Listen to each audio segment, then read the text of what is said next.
Good morning, everyone. Today I am taking on a pretty big topic, and this is my attempt to reconcile the concept of an all-loving God with human suffering, which is something that I think most of us have struggled with who want or have any belief in God whatsoever.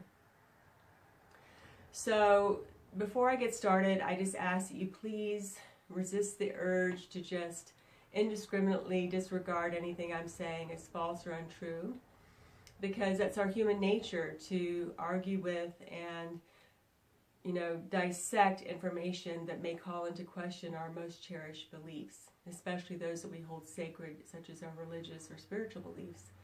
And since it's our ego mind's irresistible urge to prove itself right, you can find information or find a way to argue every point I make and say that it's false.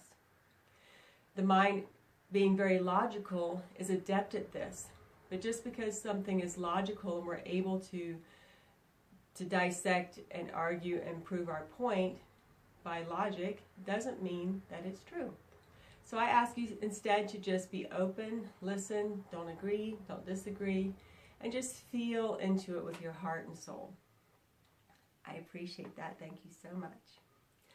So before we get started, let me just I like to do little visuals. So here is, I guess it'd be helpful if you could see it. Here is my picture of the universe as I see it. This is the free universe, and this is the universe or the reality subset that I say that we live in, which I call the matrix. So as you can see in the free universe, there's peace, oneness, joy, love, abundance, and inside of our reality is separation, judgment, fear, and lack. So in the free universe, life is and was much like it was in the Garden of Eden. There was no illness, there was no death, there was no lack, there was no having to work hard just to survive. And that is the real truth. But as we know, we live in a reality that's very different than that now. I'm not going to get into how the fall of man occurred, because that is definitely a whole nother video and will bring up a lot more controversy even. But the matrix, or the subset reality that we're living in, is kind of like the Truman Show. It's like it's our own little bubble reality. We know that the reality that Truman lived in, while it was all that he could see and experience and felt very real for him, wasn't indeed the real truth or the whole picture. So we're living in this subset reality of illness, war, disease, lack, fear, guilt, strife, conflict, and all these things that feel kind of terrible. But just because that's our experience doesn't mean that that's the true reality, or that that's all that there is. So why does it keep going on, generation after generation, lifetime after lifetime? Well, we have the creative power of our thought. We actually create our reality with our thoughts. So if we believe that we are separate from God, then we create an experience of separation from God. If we believe that the reality is death and illness, then we create an experience of death and illness, because that's the power of our creative thought. So we live in this reality that says that we're separate from God. And most religions teach that as well, that God is outside of ourselves, that He's great and that we're really not worthy of Him. Well, God is great, but the true truth is that we're just not separate from God. The real truth is that we're one with and part of God. So what is the true nature of God? Well, He's been described as omnipotent. He's not only all-powerful, God is all-power. There is no force that is not God. God is omniscient, all-knowing. God is all and knows all. God is omnipresent. He's everywhere present in everything and everyone. That means there is no place that God is not.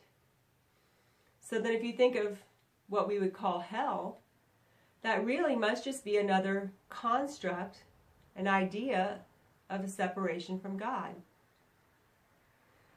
So that would probably beg the question that if we believe that we're separate from God, perhaps we're creating a reality of hell for ourselves.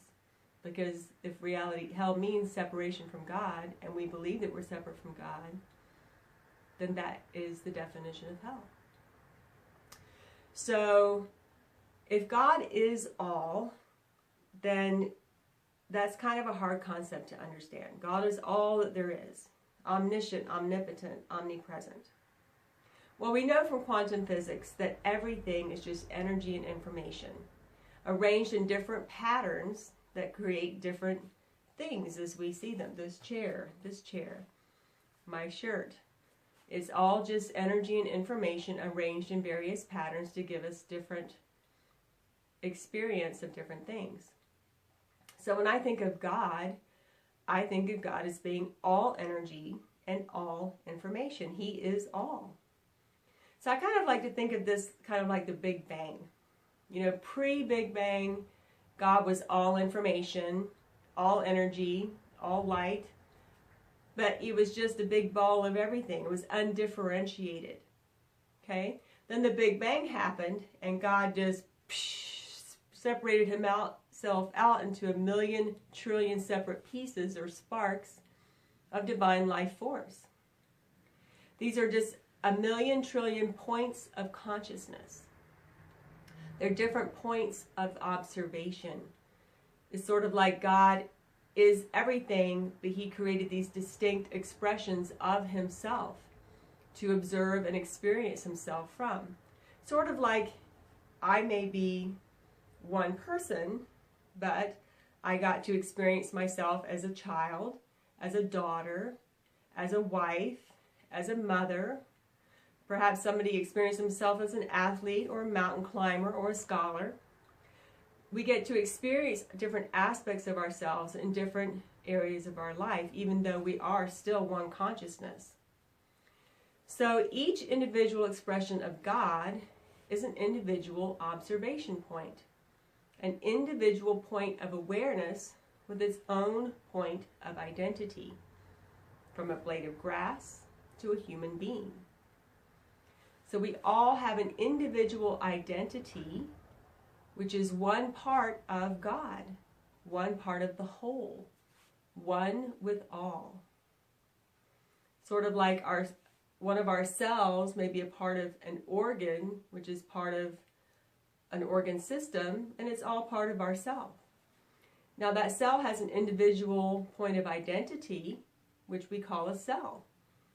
And it has its own little cosmos or experience. And yet it's still one of a greater whole. We do have an individual point of identity, an individual point of observation, and yet we're still part of a greater whole, part of God. So this truth is in direct contrast with our experience. I mean, we feel very separate. And all of our, why do we feel so separate? Well, it's because we're living inside of the matrix. Okay? It's sort of like the rules of the game. If you decide to play a soccer game, there's certain rules, and as long as you're playing that game, those rules apply, and they are your reality. If you're playing basketball, it's a whole different rule set. So we're living inside this reality construct of the matrix where there's a certain rule set. And the rules that we're playing by are that we are separate, and that we're cut off from our God nature, and we're cut off from the reality of perfection and all love and all joy and all oneness. And so we feel very separate, and because we're continuing this game, we're creating this reality for ourselves over and over again through generations and through lifetime after lifetime. Okay? So it's simply because we believe it, we're taught it, we then believe it, and then we actually, through the power of our creative thought, recreate this experience of separation, illness, lack, suffering, and all of this stuff over and over again inside of the matrix. Okay? So how do we escape this? Well, the only way to change it is to bring the truth, part of us, we are God. We're one little point of identity of God. The truth is, we are all of these things, living inside of this reality subset, or this game of separation. So if we connect to our God nature through our heart, through our knowing self, and we bring the truth of love, joy, oneness, peace, harmony into our game, into our matrix, into our consciousness, then we can create something new with new thinking, with the power of our thought, thinking of the truth of love, joy, peace, perfection. So when we do that, we can create heaven on earth, or return to the Garden of Eden state. Okay? So right now, we're creating something very different from that. Like I said, perhaps could be compared to hell, because it's simply, if hell is separation, and we believe that we're separate and creating an experience of separation from eternal life and perfect health and abundance and joy, then this is separation from that, therefore maybe this is hell. And I guess we could be damned to an eternal hell if we just continue to recreate this over and over again indefinitely. Or we can choose to tap into our God nature and bring the truth of love, joy, harmony, peace down into earth, inside the matrix, or also known as the collective unconscious, and create something completely different with the power of our creative thought. So, now I'm going to talk about something that may step on a few toes and be extremely controversial. But I think it's as dangerous and faulty to be waiting for or counting on a Savior outside of ourselves as it is faulty to believe that God is outside or separate from ourselves. Okay? Now, I'm not saying that Jesus doesn't help those who call on him. Of course he does. Okay? He is an ascended master. He figured this game out. He overcame it. He ascended. And he knows that we all can do this. He said, greater things than these will you do. And he will help anyone who calls on him. And there are other ascended masters also who will help people who call on them. But ultimately, we have to change our consciousness. Because if we don't change our consciousness, then their help will not sustain us. What do I mean by this? Imagine that someone went to the doctor because they were having pancreatitis. And the doctor gives them medicine and antibiotics and pain medicine to help them get over their pancreatitis. Then they check out of the hospital and go home and start drinking booze and using drugs and eating all kinds of unhealthy food again. And guess what? It's going to happen again. Pancreatitis is probably going to come back. Okay? So the doctor can help, but the person has to change their consciousness. They have to make a conscious choice to change, to help themselves, for that help to really be sustained. And Jesus and these ascended masters, of course, do help us, but ultimately, we're responsible for changing our consciousness in order for that to be sustained. And so the only way for us to really save ourselves, personally and collectively, and to create heaven on earth instead of hell on earth, is to change our consciousness. And we can't do this with the mind. The mind just wants to prove itself right, even if it's not working, even if it is creating hell on earth.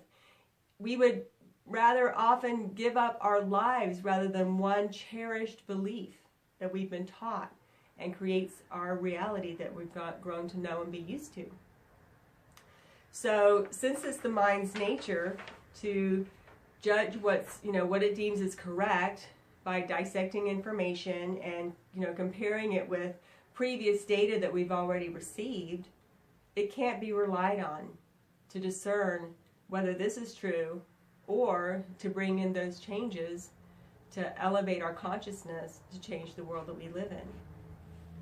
The heart, on the other hand, tunes into spirit, and it discerns from omniscient God source all information, all knowledge, all wisdom, all power. Which one seems more freeing to you, more hopeful to you? So I ask once again, that you just reflect on this. Instead of dissecting it with your mind, allow the truth to bubble up organically. Does it feel empowering? Does it feel free and expansive? Does it resonate somewhere in your soul? And if it does, allow yourself to reconsider your previously held beliefs. And I know it's terrifying to step outside of that Truman bubble, because we have this false sense of control that feels comforting. And we think that we know what's true. And that's very reassuring to our ego identity. But we will never know the real truth, and we will certainly not know the truth of ourselves if we don't take that first step. That first step to being guided and directed from within. Connecting to your God self, your all-powerful, your omniscient, omnipotent, omnipresent self. As one individual identity point of God, of the all, unlimited. That still small voice ever beckons within.